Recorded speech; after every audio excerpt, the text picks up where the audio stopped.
Olá a todos, meu nome é Júlia Pandolfi Rocha, sou aluna do último período de Medicina Veterinária da UFV e hoje vou estar apresentando para vocês um trabalho de pesquisa que fala sobre o monitoramento da incidência de Covid-19 em estudantes vinculados a programas de moradia estudantil da UFV. Os demais autores constam no slide, quero agradecer a todos e vamos começar. Bom, para iniciar, eu gostaria de fazer uma pequena contextualização.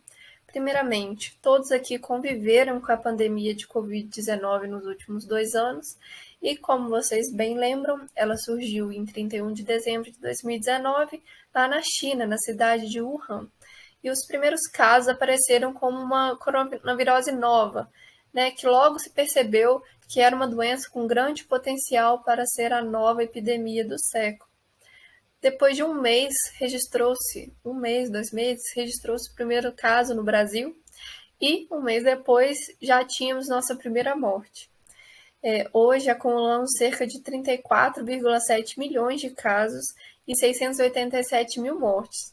Isso reflete muito a alta transmissibilidade do vírus, que se deve, dentre diversas características, principalmente a proteína S na sua superfície, que entra em contato com a enzima conversora de angiotensina 2, a ECA2, que é presente em diversos tecidos do corpo humano e, por isso, tem essa receptividade ao vírus coronavírus.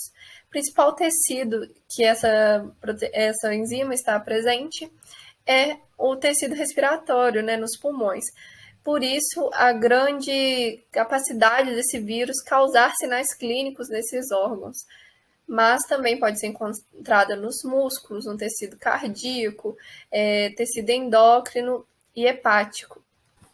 Também, a título de contextualização, gostaria de ressaltar alguns pontos sobre a nossa universidade, a Universidade Federal de Viçosa. Aqui nós encontramos cerca de 17 mil alunos, esses dados de 2022, e eles se dividem entre ensino médio, graduação e pós-graduação. É um montante muito grande de alunos e cerca de 6% deles são atendidos pela Divisão de Assistência Estudantil, tanto com auxílio moradia, que é um auxílio financeiro, quanto com a moradia em si, que são 6 alojamentos atualmente, 5 deles funcionais, dos quais são alojamento feminino, alojamento pós-pozinho, novo, novíssimo, que podem abrigar de 3 a 8 pessoas por apartamento ou quarto. E toda essa situação nos dá um alerta, em tempos de coronavírus, pois sabemos que existe uma correlação significativa entre a velocidade de transmissão do vírus e o isolamento. Então, quanto maior a densidade populacional com que uma pessoa convive, maiores as chances de que ela acabe sendo contaminada pelo vírus, o que nos traz atenção para esses alojamentos da Universidade Federal de Viçosa. E é por isso que o presente estudo foi feito.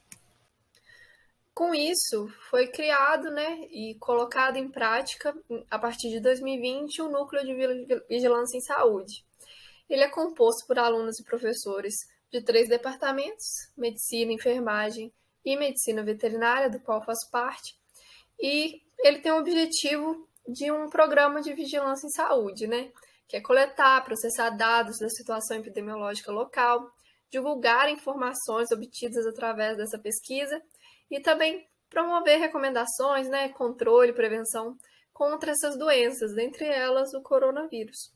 E com toda essa preocupação com os alojamentos da Universidade Federal de Viçosa, o Núcleo de Vigilância em Saúde foi convocado para fazer um manejo desses estudantes, para que a doença não se espalhe na Universidade Federal de Viçosa, principalmente nessa população de maior vulnerabilidade.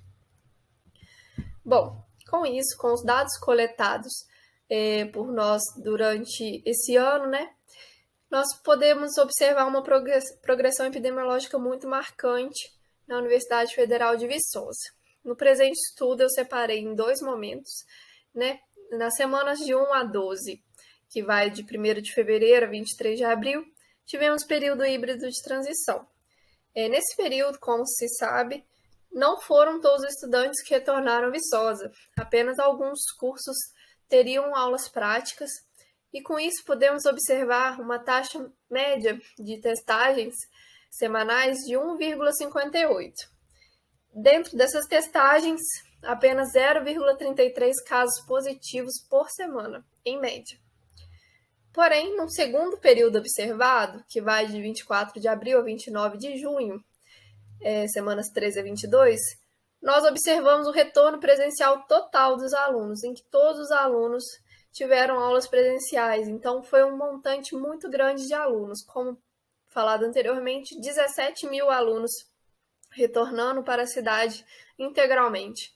E depois desse período, podemos observar um aumento de 9,56 vezes nas testagens, se tornando 15 testagens semanais médias e 3,4 casos positivos dentro dessas testagens, em média, semanalmente, causando um aumento de 10,3 vezes, que é muito impactante e nos traz para algumas conclusões. Mas antes, eu vou expor aqui detalhadamente esses dados. Aqui nós podemos ver graficamente cada semana, mostrando que no período híbrido de transição as testagens não eram muito frequentes, pelo menor número de alunos e menor casuística da doença também. Mas no período presencial houve um boom, né, de testagens de casos positivos, que nós vamos ver no próximo gráfico. Os casos positivos aumentaram também, com um aumento de 10,3 vezes em relação ao período anterior, né, o PHT. Bom, outro aspecto do nosso estudo foi estudar o perfil epidemiológico da cidade e comparar esse perfil epidemiológico com o que era visto dentro do campus universitário. E acompanhamos esse boletim emitido pela Prefeitura de Viçosa, com o número de casos confirmados, o número de testagens, e a partir disso comparamos com os dados que nós obtemos durante os nossos estudos. Com isso, podemos observar que, apesar do grande aumento do número de casos, número de testagens nossa população no período híbrido para o período presencial, Viçosa também acompanhou esse crescimento e a taxa de positividade em Viçosa se assemelhou muito à taxa de positividade do campus Viçosa. Então, assim, nós observamos que 21,68% dos testes eram positivos na cidade e 22,35% eram positivos dentro da universidade. Ou seja, apesar desse aumento um pouco quanto assustador, ele não era fora do esperado. Ele acompanhou o perfil epidemiológico da cidade.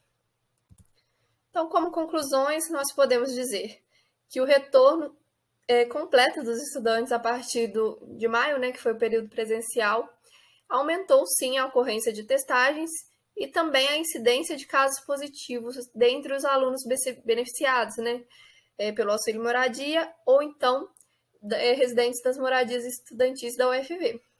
Além disso, podemos dizer que a incidência de casos positivos observada é similar à incidência de casos positivos da cidade, ou seja, não foge do perfil epidemiológico esperado. E é isso que eu tinha para passar para vocês.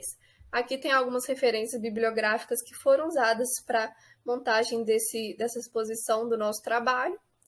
E gostaria de agradecer a todos. Muito obrigada.